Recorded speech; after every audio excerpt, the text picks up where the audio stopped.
everyone. In our previous lesson, we talked about how the thesis statement functions as the sort of roadmap or GPS of your entire paper.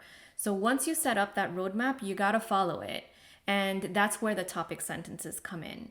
So your thesis statement shows up at the end of your introduction, and then every paragraph that comes after that is going to begin with a topic sentence.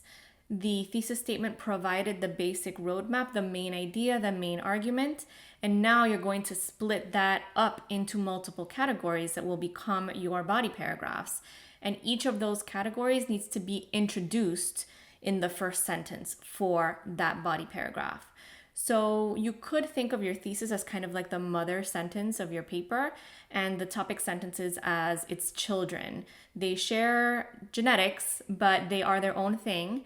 And while each topic sentence supports the thesis statement, then each sentence that falls in the paragraph beneath that topic sentence supports that topic sentence. So mother, children, grandchildren. You can think of it that way. It's a kind of family tree of sentences in your paper. So let's look at some examples of topic sentences for a particular thesis so that you have a better sense of what we're talking about. Okay, so let's assume that we are working with this particular thesis statement. The US government should intervene to combat childhood obesity. Now, does this meet the 3 requirements of a thesis statement from our last lesson? Number 1, is it making an argument? Yes, it is making an argument. It's saying that the US government should intervene in this issue, whereas some people might reasonably disagree with that and say that it's not the government's business what people are eating or how they deal with their personal health. Okay, so we're making an argument. What about, is it choosing a side? And it clearly is, because instead of showing both sides in the thesis statement and saying something like, some Americans feel that the US government should intervene to combat childhood obesity, whereas some others think that that is a personal infringement. It's not doing that. It's clearly letting you know where the author stands on this issue. Okay, so it meets that requirement. And then number 3, is it specific enough? It's okay. It's getting there. It's specific about childhood obesity instead of the entire obesity epidemic. But we could perhaps make it a bit more specific. So this is why we're calling it just kind of a working thesis. We normally start with a working thesis that we will refine a little bit more as we continue in our writing process. So once I have this thesis in mind, I can start to think of subtopics for this thesis, and this is where more brainstorming comes in, just start kind of listing ideas. So let's say that the way I want to organize my paper is to come up with different ways that the government could intervene and how those different approaches would be helpful for actually combating childhood obesity. So I'm going to come up with as many different ways as I can think of, even if I don't end up needing all of them in my paper. It's better to start with more ideas and then narrow down to the best ones that you're actually going to use. So these are some ideas I came up with. The US government could impose taxes on unhealthy food items that might encourage people not to buy those items. It could mandate nutrition education in public schools so that people are better educated from a young age on how to eat correctly and how to be healthy. It could regulate the quality of public school meals so that children who are eating at school every day are getting better nutrition. It could require fast food chains to print the ingredients and other nutritional data for their food items on the packaging so that people might be discouraged from buying certain unhealthy fast foods, or maybe fast food chains will be encouraged to use healthier ingredients since they have to print them out now. And they could also classify dietetic services as part of preventative care in the US healthcare system so that people with health insurance can, for free on a yearly basis, get nutritional help from a medical professional. So these were just some of the ideas I came up with. You can, of course, have a longer list. Let's assume that for this paper, we're only going to need 4 body paragraphs. And so I'm going to choose 4 of these. So based on my 4 preferred options, I'm going to revise my thesis statement, make it more specific, and provide those points within the thesis statement itself. So let's take a look at our revised, more refined thesis statement. the US government should intervene to combat childhood obesity by imposing taxes on unhealthy food items, requiring fast food chains to print the ingredients and nutritional data for their food items on the packaging, regulating the quality of public school lunches, and mandating nutrition education in public schools. We can see how well developed this thesis statement is now. It clearly has an argument, it clearly chooses a side, and it is very specific.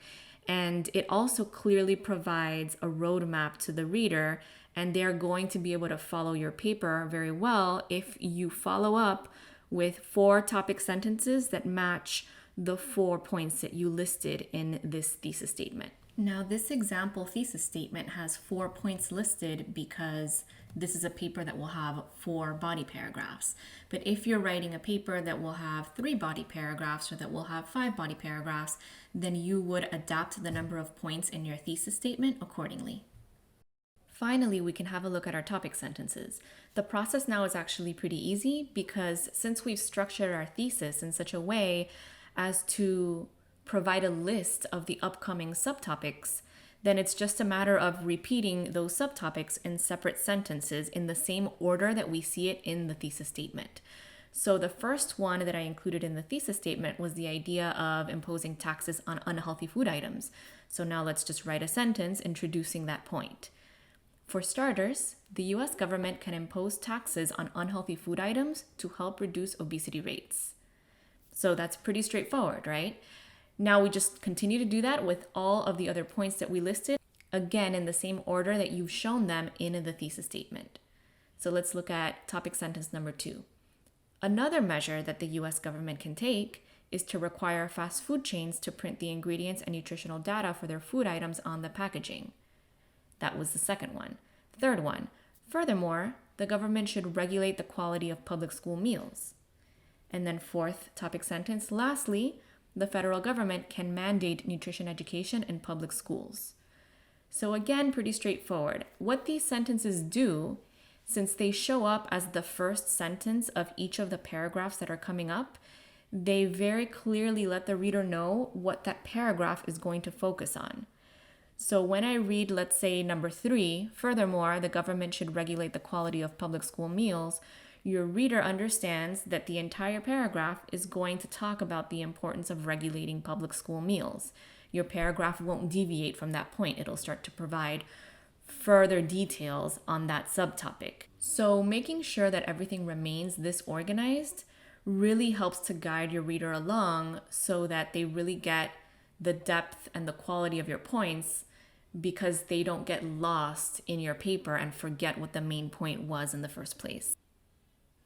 I've got just a couple more things to note about these topic sentences. Number 1 is you may or may not have noticed that I did not put the 4 items in the same order that I brainstormed them. That's because just because you came up with them in a particular order, that doesn't necessarily mean that's the best order for them to show up in your paper. You do want to think in advance of what would be the best order for all of your subtopics. And 2 different people could choose 2 different orders for the exact same subtopics, and they might both be equally good as long as both writers had a particular reason in mind for why one subtopic is going to follow another one. As long as it makes sense to you why they should go in a particular order, it can make sense for your reader because it's going to be you making those connections. And then just make sure that the order in your thesis statement matches the order in your topic sentences. And then point number 2 here is I want you to notice that we are also attempting to include transitions from one topic sentence to the next. So we've got in the first one for starters, and then another measure, and then we've got furthermore, and the last one says lastly. So these are sort of typical transition phrases that you might be familiar with, but at the college level, these transitions are not quite sophisticated enough. So transitions are actually the next thing that we'll be talking about in this series. Okay, so once again, the topic sentence is always going to be the first sentence of each body paragraph, and each topic sentence must support your thesis statement in an order that makes sense based on the way you outlined your thesis statement. So if you're not following what you said you were going to do in the thesis statement, then you've suddenly lost your reader completely. So organization is key in strong writing, and having a strong thesis statement with clear topic sentences that all support that thesis but in different ways is hugely important to make sure that your reader can follow along with your thoughts.